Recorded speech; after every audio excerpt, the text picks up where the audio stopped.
Our News on Terror segment tonight, Mattis contradicts Trump on the Iran deal.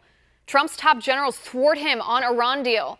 Those are two of the headlines from the mainstream media this week as the deadline approaches for President Trump to either recertify the Iran nuclear deal or withdraw the U.S. from the deal altogether. The problem is those headlines are fake news. One is from the New York Times, the other is from the Washington Post, and both are trying to pit the president against his advisors to stir up trouble as the deadline looms to act on the Iran deal. With me now to break this down, from the Center for Security Policy, author of Obama Bomb, a dangerous and growing national security fraud, Fred Fleitz. Fred, good to see you. Hey, Liz, good to be here.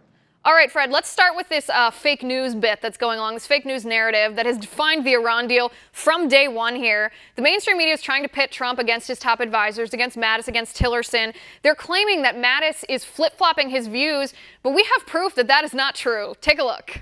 If we can confirm that Iran is living by the agreement, if we can determine that this is in our best interest, then clearly we should stay with it.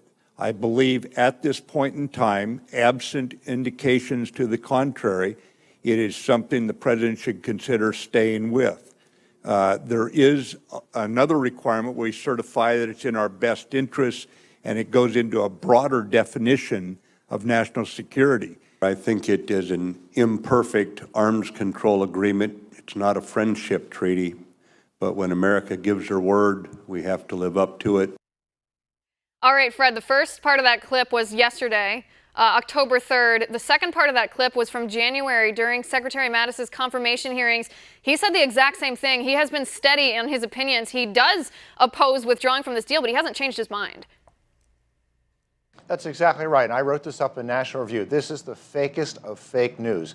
Mattis didn't change his position. He didn't just turn on the president. He's been for the Iran deal ever since his confirmation hearing in January.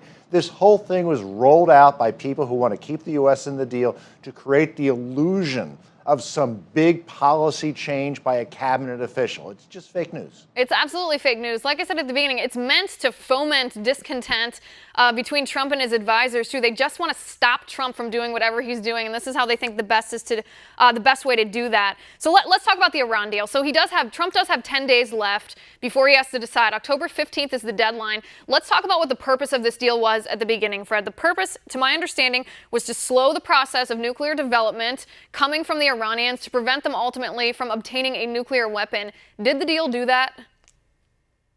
I don't think so. According to the Obama administration, it would keep Iran a year away from a nuclear weapon and bring Iran into the community of nations. Well, Iran recently threatened that if we back out of the deal, they could start enriching weapons-grade uranium in less than a week. And experts will confirm that. The deal is frankly a fraud. The president has said that on the 12th of this month, he's going to give a major policy speech. So he may announce his decision before the deadline on the 12th of this month. And there's quite a battle right now to get him to go according to what a variety of experts would like him to do. Right, and there's also a third option here. This has actually just been reported today that the third option, you and I talked about this last week, but it's been reported that Trump might choose this option number 3, that he might decertify the deal, saying that he basically refusing to confirm that Iran is complying with the deal, but also remaining in the deal, not withdrawing the United States. What do you think of that, Fred? It's really a deeply flawed idea. The president has two options. He can stay in the agreement and legitimize Iran's nuclear program, or he can get out. And I think getting out, using a plan by Ambassador Bolton, is the right way to go.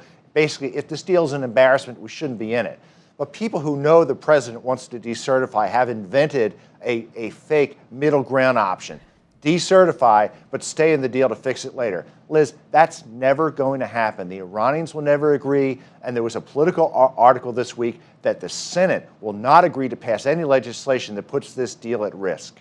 Right. It's also a faulty premise for the reason that you stated, and I think people overlook this. Iran is not a friendly nation. They are not an ally of ours. They have called us the Great Satan. They have threatened to wipe Israel off the face of the earth. They fund terrorism. They are in no way an ally. They do not share any fundamental beliefs about freedom or Western culture whatsoever. There's no reason why they would come back to the negotiation table and negotiate themselves a worse deal than they already have right now. That's right. They're not going to give up all the concessions that they got from the Obama administration. And I mean, I'm really worried that if we stick in this deal in less than 8 years, almost all the restrictions on Iran's nuclear program goes away. And Iran can already expand it under the agreement.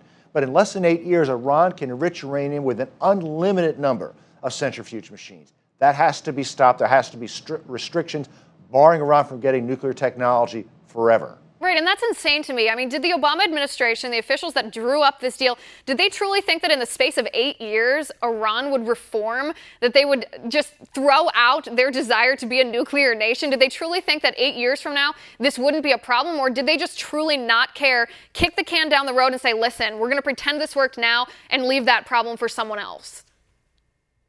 Liz, I think it's worse than that. I think Barack Obama was an incredibly radical president. He sided with leftists who do not think Iran having a nuclear weapon is a problem, and that if Israel has nuclear weapons, Iran should be allowed to have them. I know that sounds awful, but there are liberal academics in Washington, D.C. and at major universities who have advocated this. I think that is at the foundation of this terrible deal.